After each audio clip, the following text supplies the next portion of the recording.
내 영혼아 주님을 찬송하여라. 마음을 다하여 그 거룩하신 이름을 찬송하여라. 내 영혼아 주님을 찬송하여라. 주님의 크신 모든 일을 잊지 말아라.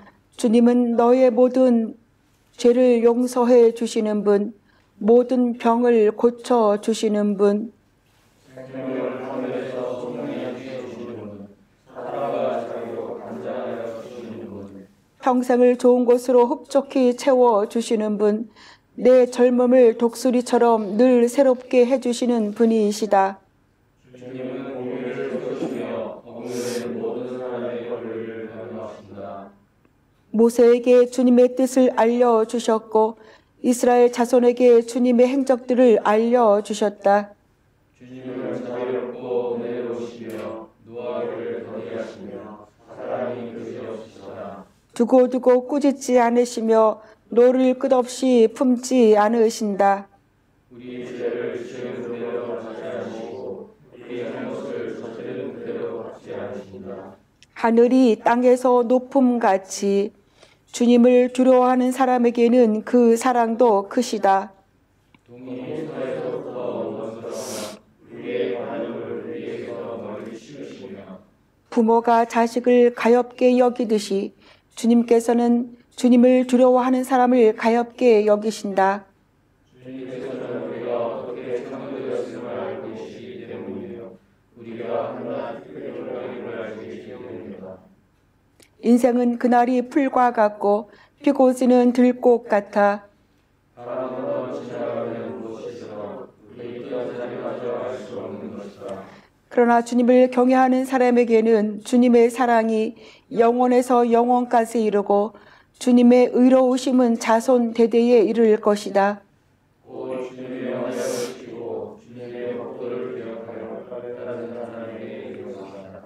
주님은 그 보좌를 하늘에 든든히 세우시고 그의 나라는 만유를 통치하신다. 주님의 모든 천사들아 주님의 말씀을 듣고 따르는 신천중사들아 주님을 찬양하라. 주님의 모든 군대들아 그의 뜻을 이루는 종들아 주님을 찬양하여라. 주님께 신령받은 사람들아 주님께서 통치하시는 모든 곳에서 주님을 찬송하여라. 내 영혼아 주님을 찬송하여라. 아멘. 예, 이제 봄이 아주 온 것 같습니다. 냉이도 뜯어서 국을 끓였는데 그 향기가 얼마나 정말 좋은지요. 그리고 쑥도 많이 자랐고, 그리고 나뭇잎마다 그린색으로 나뭇가지들이 색감칠하듯이 그렇게 변하고 있습니다. 이렇게 아름다운 자연을 만드시고 우리로 하여금 보고 누리게 하신 하나님께 감사를 드립니다.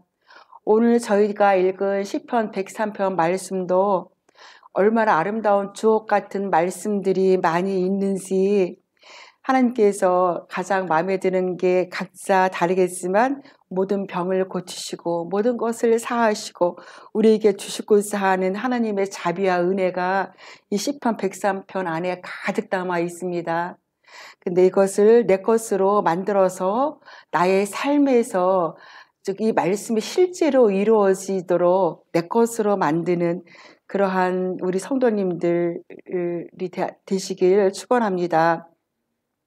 이 시편은 이스라엘 백성들이 하나님께 드리는 믿음의 고백이었어요. 그리고 신앙의 고백이었고 삶의 자리에서 드린 고백이었습니다. 모세의 오경 율법은 하나님께서 우리에게 이렇게 하라고 기본 지침, 그러니까 법으로 어떻게 살아야 될지 하나님의 말씀의 법으로 주신 것이라면 이 시편은 하나님께서 주신 말씀을 이 백성들이 살아가면서 삶의 자리에서 하나님께 올려드린 응답의 시입니다. 삶의 자리에서 드린 응답하는 그러한 이스라엘 백성들의 고백이었습니다.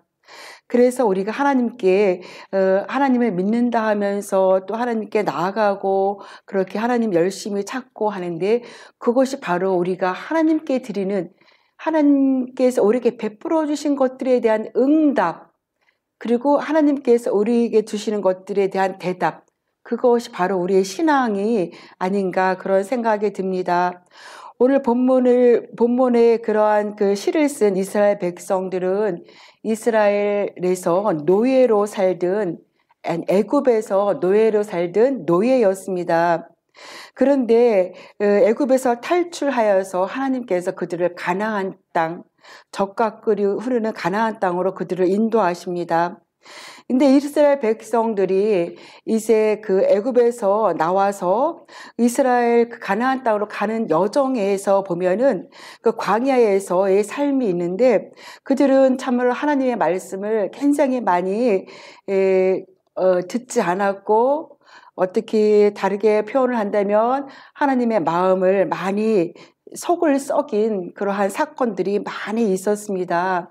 대표적인 것으로 우리가 이제 금송아지를 이스라엘 백성들이 만들어서 이것이 금송아지가 하나님이다 하고 그 앞에서 춤추며 놀았던 사건들도 있었고, 근데 이렇게 많은 사건들, 많은 죄를 범했을 적에 하나님은 그들을 물론 때때로 어린아이가 말을 안 들으면 어떡해요? 버릇을 고치기 위해서 해초리를 들잖아요. 그러한 사랑의 매를 들으시기도 하셨고, 그리고 드시기도 하셨지만 끝내는 끝까지 그들을 참고 인내하시고 그들을 자비로 긍휼로 베풀어 주시고 용서하신 것을 우리가 구약을 통해서 알 수 있습니다. 오늘 본문 8절 말씀은 금송아지 사건 직후에 하나님께서 자신에 대해서 하신 말씀입니다. 여호와는 자비로우시며 은혜로우시며 노하기를 더디하시며 인자하심이 풍부하시도다, 이렇게 말씀하셨습니다. 그러니까 출애굽기 34장에 나오는 그런 금송아지 사건은 정말 하나님께서 너무너무 속상할 수밖에 없는, 자기를 이스라엘 백성을 이스라엘에서 출애굽시켜서 노예에서 탈출시켜서 이끌고 나오신 하나님을 완전히 배반한 사건이 금송아지 사건이잖아요. 근데 그 금송아지 사건에 대해서 하나님께서 하신 말씀은 자비롭고 은혜로우시며 노하기를 더디하시며 인자하심이 풍부하신 하나님이심을 말씀하고 계십니다. 만약에 하나님께서 참지 않으시고 진노를 그치지 않으셨다면은 그 앞에서 살아남을 수 있는 자는 별로 없을 것입니다. 그리고 잘못한 만큼 너는 이렇게 100의 잘못을 받았으니까 100의 벌을 받고, 너는 1000의 잘못을 받았으니까 1000의 잘못을 받아라 하고 잘못한 것만큼 벌을 주시는 하나님이시라면 아마 이스라엘 백성뿐 아니라 우리들도 과연 그 하나님의 벌 앞에서 어땠을까 생각만 해도 정말 두려울 수밖에 없습니다. 그런데 하나님께서 본문 말씀에 9절 10절에서 뭐라고 말씀하셨느냐면요, 하나님은 항상 경책지 아니하시며 너를 영원히 품지 아니하시는 하나님이시다. 우리의 죄를 따라 처치하지 아니하시며 우리의 죄악을 따라 갚지 아니하시는 하나님이시다라고 9절 10절에서 그렇게 말씀하고 계십니다. 그렇습니다. 우리가 죄를 지은 많고 갚아주시는 벌하시는 하나님이 아니하십니다.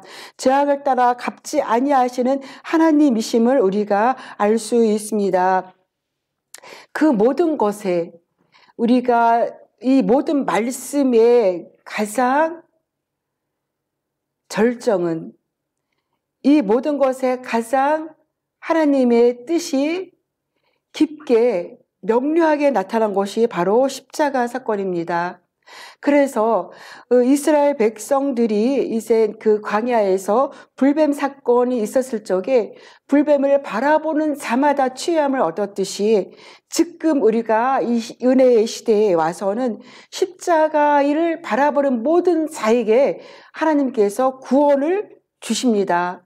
그런데 그것은 믿음으로서, 단지 과거에 네가 어떻게 죄를 짓고 살았든지 어떠한 삶을 살았든지 그 모든 것과 관계없이 십자가를 바라보는 그 순간, 우리에게 그 순간, 믿음을 고백하는 그 순간 우리에게 주어지는 것은 바로 구원입니다.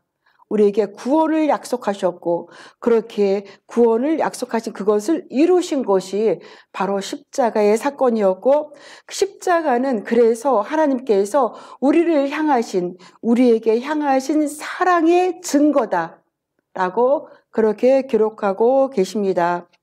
그래서 다시 본문으로 돌아오면은요, 본문 11절 말씀 보면은 하늘이 땅에서 높음같이 주님을 두려워하는 사람에게는 그 사랑도 크시다.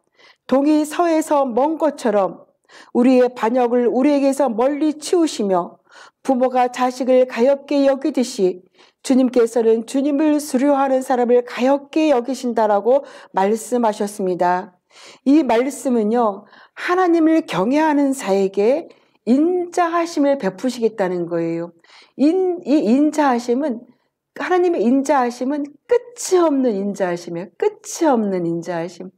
그래서 시편 기사가 고백하기를 내가 하나님을 피하여서 저 바다 끝까지 가서 숨었는데도 그곳에 바다 끝까지 가서 하나님을 피해서 숨은 그곳에 아침 햇살이 돋아오를 때 그곳에 햇살이 비추잖아요. 그처럼 하나님이 나를 찾으셨다. 하나님이 나를 그곳에 찾아서 오셨다. 내가 하나님을 피하여서 무덤으로 수월까지 어두운 곳에 나가서 내려가서 숨었는데 그곳까지 하나님이 나를 찾아오셨다. 나를 붙드셨다. 나의 발을 붙들어 주셨다 하는 이 고백이 바로 인자하심입니다. 그래서 우리가 하나님을 피하여서 하나님 앞에 나가기도 하지만 때로는 우리의 삶의 어둠 속에 숨었을 때 거기까지 찾아오셔서 나를 끝까지 붙들어 주시는 것, 끝까지 찾아오시는 것, 그것이 바로 하나님의 인자하심입니다. 그래서 우리는 마음 놓을 수 있어요. 내가 어떠한 상황에서 내가 어떻게 하나님을 피하여 있을지라도 하나님은 반드시 나를 찾아오신다. 나를 찾아오시고 나를 붙들어 주실 것이다. 하늘같이 높고 그리고 땅같이 끝이 없는 인자하심을 말씀하고 계십니다. 13절, 본문 13절에 보면은요, 우리가 자식들을 이렇게 불쌍한 마음을 갖고 있잖아요. 긍휼한 마음을 갖고 있고. 그런데 하나님이 우리를 바라볼 때 그렇다는 거예요. 아비가 자식을 긍휼히 여기듯이 하나님은 우리를 긍휼히 여겨주신대요. 하나님께서 우리를 긍휼히 여겨주시는 이 긍휼이 너무나 크고 풍성함을 마음속에 새기시고 하나님은 나를 낳아준 아버지보다, 나를 낳아준 엄마보다 나를 더 긍휼히 여기신다. 그 긍휼이 한량 없으신 그 하나님을 마음에 품기를 바라십니다. 이사야 49장에서는 이렇게 말씀하셨잖아요. 여인이 어찌 그 젖먹는 자식을 잃겠으며 자기 태에서 난 아들을 긍휼히 여기지 않겠느냐. 부모는 혹시 자식을 잊을지라도 나는 너를 잊지 않겠다. 내가 너를 내 손바닥에 새겼다라고 그렇게 말씀하십니다.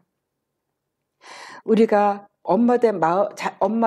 아빠들과 엄마들은 조금 다르더라고요. 자식에 대한 애틋함이 엄마들이 더 많은 것 같아요. 그 엄마들이 자식을 긍휼히 여기는 것처럼 그 이상으로 하나님은 우리를 긍휼히 여기시는 하나님이심을 말씀하고 계십니다. 본문 14절에 말씀하시면요, 하나님은 우리가 진토임을 알고 계세요. 우리의 체질이 어떤지 알고 계세요. 우리가 흙으로 지음받아서 얼마나 연약한 존재임을 알고 계세요.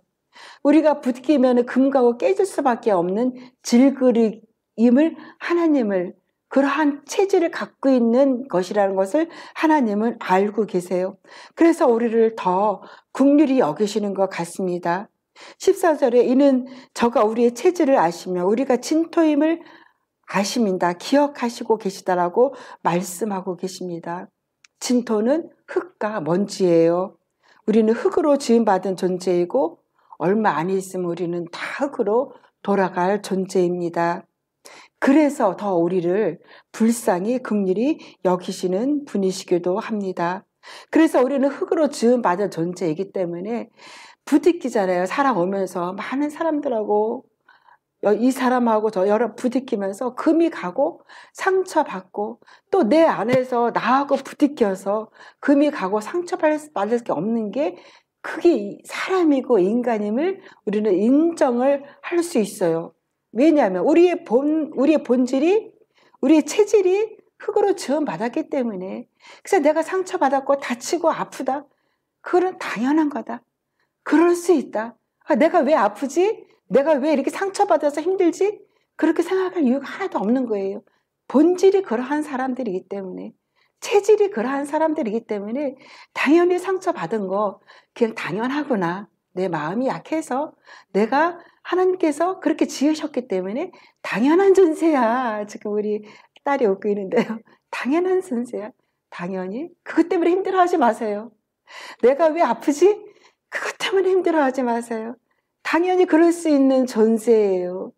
하나님은 그래서 우리를 더 긍휼히 여기시고 불쌍히 여기시는 거예요. 우리는 살다 보면은요, 내가 흙으로 지음받았다는 거 잊어버리고 살아요. 내가 내가 얼마나 연약한 존재인지도 잊어버리고 살아요. 그리고 천년만년 살 줄 알고 사는 사람들이 굉장히 많아요. 그런데 하나님은 알고 계세요. 흙과 먼지, 진토, 흙과 먼지로 지음받은 존재, 그리고 얼마나 연약한 존재인지 알고 계십니다. 그래서 하나님, 우리를 만든 우리를 하나님께 갖다 드리는 거예요. 하나님, 제가요 이렇게 해서 힘들고 상처받았어요. 저를 만져주세요. 하나님께 갖다 드리는 거예요. 제가요 이렇게 해서 지금 아파요. 지금 여기저기 고장이 났어요. 우리를 만드신 하나님께 갖다 드리는 거예요. 우리의 마음을 갖다 드리고, 우리의 아픔을 갖다 드리고, 우리의 상처를 갖다 드리고, 갖다 드리는 거예요. 갖다 드리세요. 갖다 드리시기를 축원합니다. 혼자 끙끙끙 왜 이러지 하고 내 가슴 이렇게 싸매어 있지 마시고 마음을 열어서 우리를 만드신 하나님께 갖다 드리세요. 이것 때문에 힘들고 이것 때문에 지금 아프고 한 것들을 고백하세요. 하나님 앞에 나아가서. 하나님이 만져주십니다. 만져주시고 치료해 주시고 하나님께서 새롭게 더 건강하게 그렇게 해주셔요. 우리 아픈 곳도 하나님께 갖다 주셔요. 하나님, 지금 비상에 아픕니다. 힘듭니다. 하나님, 지금 여기가 아프고 여기가 힘들어요. 하나님께 입술로 고백하세요. 말로. 그리고 도움을 요청하세요. 왜냐하면 우리를 만드신 분이고 우리가 그런 존재임을 이미 알고 계시고 그래서 우리를 더 긍휼히 여기시고 우리를 더 도와주시려고 불쌍히 여기시는 분이시기 때문입니다. 그렇게 해서 우리가 하나님께 자꾸 나가서 우리가 하나님의 은혜로 충만해지고 하나님의 임재로 충만해져서 우리의 영이 새로워지고 건강해지고 우리의 혼과 몸이 새롭게 건강해지고 그러면은요 우리가 이제는 더 상처받지 않는 사람이 돼요. 더 성숙한 사람이 돼요. 상처받지 않고 지금은 제 사람이 왜 저러지 하고 이렇게 옳고 그름 위에 우리가 잣대로 되는 죄잖아요. 그래서 옳고 그름 위에 서지 않게 돼요. 그냥 다 그렇구나. 그래 그럴 수 있어. 그렇게 더 성장하게 됩니다. 하나님 우리에게 약속하셨어요. 무엇을 약속하셨나요? 영원한 약속을 주셨는데요. 16절에 보면은요. 인생은 그날이 풀과도 같고 15절 인생은 그날이 풀과 같고 피고지는 들꽃 같다라고 말씀하셨습니다. 피고지는 꽃과 같고 들꽃과 같은 게 바로 인생입니다. 그런데 이런 인생에게 하나님께서 뭐라고 말씀하시냐면 바람 한번 지나가면 곧 시들어 그 있던 자리도 알 수 없는 것이 인생이다라고 이러한 인생에게 약속을 하셨는데요. 제가 이제 이스라엘 성지 수련을 갔었어요. 제가 봄 6월인가 7월달에 갔던 것 같아요. 그런데 가서 놀란 것이 젖과 꿀이 흐르는 땅이 왜 이렇게 황무지가 많지였어요. 왜 이렇게 메마르지? 얼마나 메마르고 황무지가 얼마나 많은 땅인지요. 물이 별로 없어요. 우리는 가는 곳마다 물이 있잖아요. 여기만 내려가도 물이 있고, 우리는 가는 곳마다 푸른 숲이 있잖아요. 그 땅 그렇지 않아요. 메마른 땅에 더 많고 물이 없어요. 물이 없고, 그리고 가꾸고, 그래서 공원 같은 데도 이렇게 철조망을 쳤잖아요. 이렇게 철조망을 쳤으면 이 철조망 안에 있는 공원은 그 호수로 컴퓨터로 이렇게 전부 다 물을 관리를 해요. 컴퓨터로 이렇게 시간마다 물을 주게. 근데 그 물을 공급받지 못하는 곳은 완전히 노래요, 노래. 메말라갖고 노란 그러한 데인데요. 그런데 제가 이스라엘 땅은 척박한 땅이야 막 그러고 이제 돌아와서 이스라엘에 대해서 제가 설교할 때 이스라엘은요 이렇게 척박해요. 막 이래요. 막 이스라엘 있다가 제가 이집트를 딱 갔는데요. 이집트에 딱 가니까 강이 있는 거예요. 강물. 이름이 생각이 안 나요. 세상에 이집트가 축복받은 땅 아니야? 이거 도대체 어떻게 막 그랬었거든요. 그렇게 물이 없고 물이 없어서 그 이스라엘의 그 바다 있죠. 그 이스라엘 그 함부로 땅을 못 파게 해요. 왜냐면은 물이 그쪽으로 스며들어서 먹을 물이 없어질까 봐. 그래 그 정도로 이제는 그렇게 물을 관리를 하는 곳인데요. 그런데 그 봄에 갔다 온 친구가 그 다음에 봄에 이스라엘 여행 온 친구가 사진을 막 보내왔는데요. 아네모네 꽃이 얼마나 막 들판에 쫙 아네모네 꽃을 봤는데 제가 보고 놀랐어요. 이게 이스라엘이란 말이야? 그런데 봄에는 그렇게 아네모네 꽃이 쫙 이쁘게 피는 거예요. 그러다가 그게 이제 물이 공급되지 않는 그 들판에 있는 거는 그 지중해성 기후가 있고 사막성 기후가 있어요. 지중해 바다에서 오는 기후, 그리고 사막에서 올라오는 기후가 있는데 사막성 기후 뜨거운 바람이 한번 착 불면 순식간에 다 시들어 버린대요. 한 번에. 그것이 인생이라는 거예요. 우리는 그렇지 않잖아요. 그죠? 근데 이스라엘의 그 풀과 꽃들을 보면은 지중해성 기후가 한 번 불면 한 번에 시들어 버리는, 그래서 그날이 풀과도 같고 피고 지는 들꽃과 같다. 이것이 이스라엘 땅에서는 정말 이해가 됩니다. 그렇게 사막에 뜨거운 바람 한 번 불면 사라져버리는 인생인데요.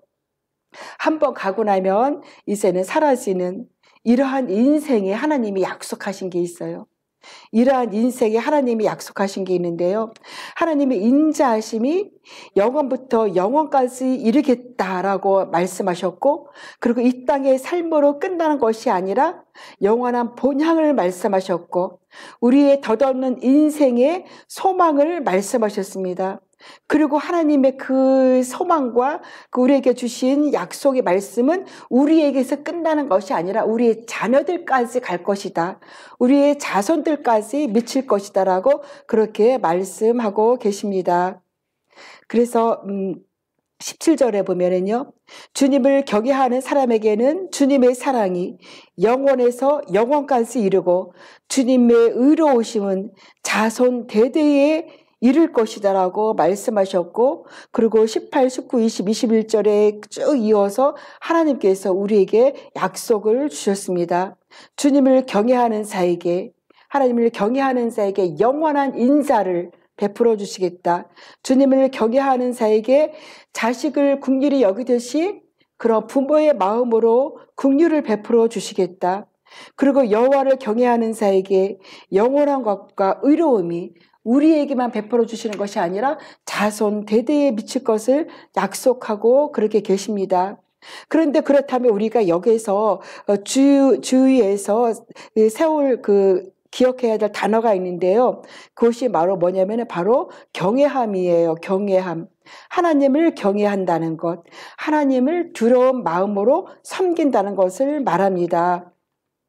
그래서 하나님을 경외하는 것이 하나님을 두려워하고 섬기는 것인데, 그것이 우리가 마음으로 말씀을 받아들이고 은혜를 받고 입으로 선포하고 삶으로 그것을 나타낼 때에, 삶으로 그것이 열매 맺어질 때에 이런 하나님의 풍요로운 약속이 우리에게 주어질 것을 기대합니다. 18절 말씀을 보면은요, 곧 주님의 언약을 지키고 주님의 법도를 기억하며 따르는 사람들에게 이를 것이다 라고 말씀하셨어요. 하나님의 말씀을 우리의 삶으로 실천해낸다는 것. 그러려면 먼저 우리의 마음에 말씀이 있어야 되겠죠. 말씀이 새겨져야 되겠죠. 아, 이런 말씀이 있구나 하고 처음에는 그렇게 받아들이게 되는데요. 그 말씀을 자꾸 읽고 묵상하면은 그 말씀이 머리에서요 가슴으로 내려와요. 가슴에서요 말씀을 또 읽고 묵상하면은요 그 말씀이요 영에 딱 새겨져요. 영에 새겨진 그 말씀이요 실제로 이루어지는 말씀이에요. 실제로 홍해가 가르듯이 홍해를 가르는 기적이 그 말씀이 나의 영에 새겨졌을 적에 그렇게 이루어집니다. 그래서 그 말씀이 나의 영에 새겨졌을 때 그렇게까지 하기에는 그 말씀이 나의 마음에 있어야 되고 그 말씀으로 살아내는 게 있어야 돼요. 삶으로 살아내는 것.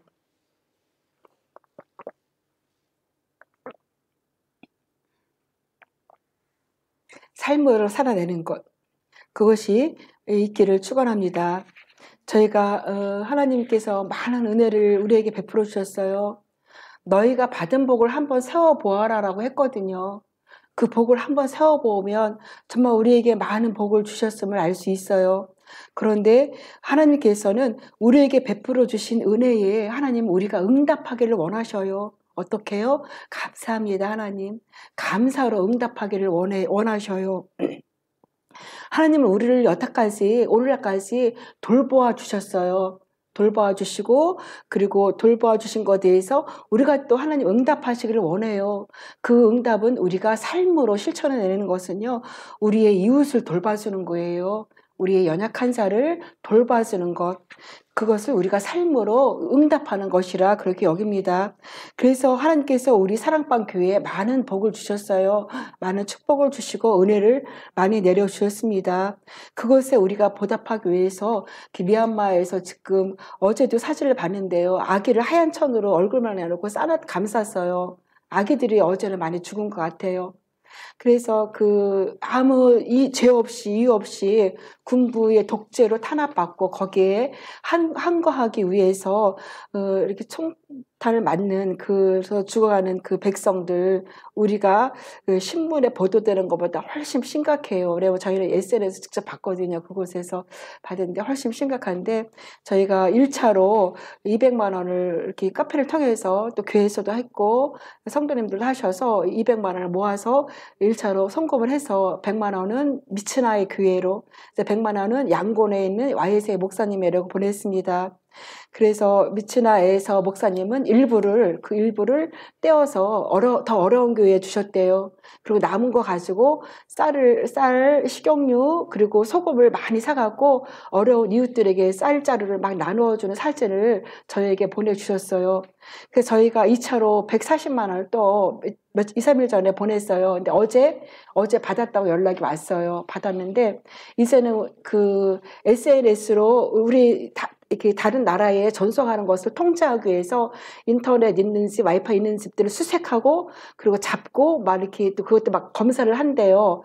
그래서 지금 YS의 목사님에서는 완전 연락이 두절된 상태고 숨어 계신다고까지만 연락이 받았고 그리고 미츠나에서는 이제 다른 데로 도망을 가야 된다 그렇게 연락을 받아서 지금 저희가 계속적으로 모금을 하고 보낼 수 있을 때도 보내고 약품도 저희가 이제 모아서 이렇게 후원을 받아서 약품도 모아서 저희가 보낼 수 있으면 이제 약품도 보내고 하려고 합니다. 이 모든 것에 하나님께서 우리에게 베풀어 주신 사랑과 은혜가 크기 때문에 우리가 어려움을 당하는 이웃을 우리가 돌봄으로 우리가 하나님의 은혜에 응답하는 것이라 그렇게 여깁니다. 그래서 공명이라는 소리가 있잖아요. 공명이라는 단어가 있어요. 그래서 이 공명을 실험했을 때 가장 큰 공명이 대표적인 예가 뭐냐면은 그 미국에서 그 다리가 있었어요. 다리가 있었는데 군인들이 거기 다리를 발자국 맞춰서 지나갔대요. 근데 그 다리가 무너진 거예요. 그래서 왜 그랬을까 하고 알아보니까 군인들이 발자국 그 주파수와 다리가 무너질 수 주파수와 공명이 된 거예요. 다리가 무너졌거든요. 그 후로 사람들이 많이 실험을 했는데요. 저 앞에 컵을 갖다 놓고 이쪽에서 주파수, 컵이 깨지는 주파수를 쏘면은 컵이 깨져요. 그리고 주파수를 쏘면은 일들이 일어나요. 그것이 과학적으로 실험된 것들이 유튜브에 많이 올라와 있습니다. 하나님은 우리에게 많은 사랑을 주셨고 은혜를 베풀어 주셨습니다. 그런데 하나님이 베풀어 주신 은혜와 사랑에 우리가 메아리로 응답을 해야 되죠. 산에서 메아리 치잖아요. 공명하고 약간 다르지만 어쨌든 우리가 메아리로 응답을 해야 되는데, 공명해야 되는데, 그것이 바로 삶으로 나타내는 거예요. 삶으로. 삶 속에서 실천하는 것. 말씀을 따라가려고 애쓰다면 그렇게 공명을 이루어지게 되어 있습니다. 그래서 하나님께서 우리에게 주신 많은 은혜들, 그것들에 대해서 우리가 말씀으로, 삶으로, 실천함으로 이렇게 공명시키는 삶, 그 은혜에 보답하는 삶, 응답하는 삶, 이것이 바로 시편의 기록입니다.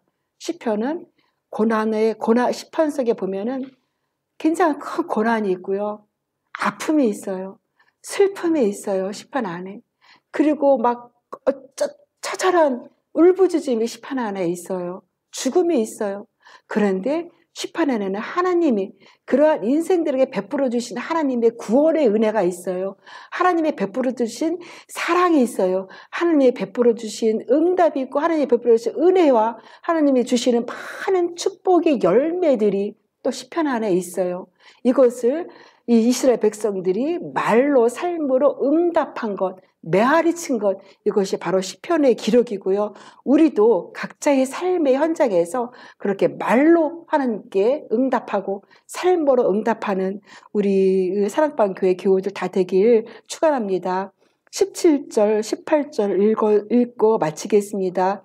여호와의 인자하심은 자기를 경외하는 자에게 영원부터 영원까지 이르며 그의 의는 자손에게 미치리니 곧 그 언약을 지키고 그 법도를 기억하여 행하는 자에게로다. 아멘. 기도드리겠습니다.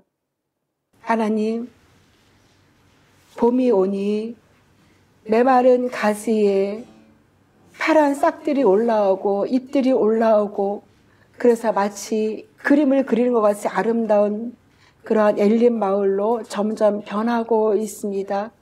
곧 4월, 5월이 되면 더 푸르른 잎사귀들이 돋아나와 그 잎사귀들이 하나님을 찬양할 것입니다.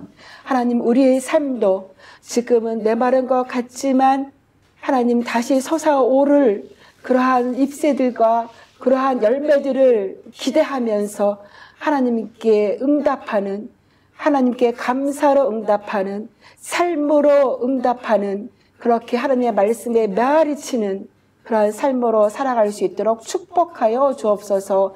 예수님의 이름으로 기도드리옵나이다. 아멘.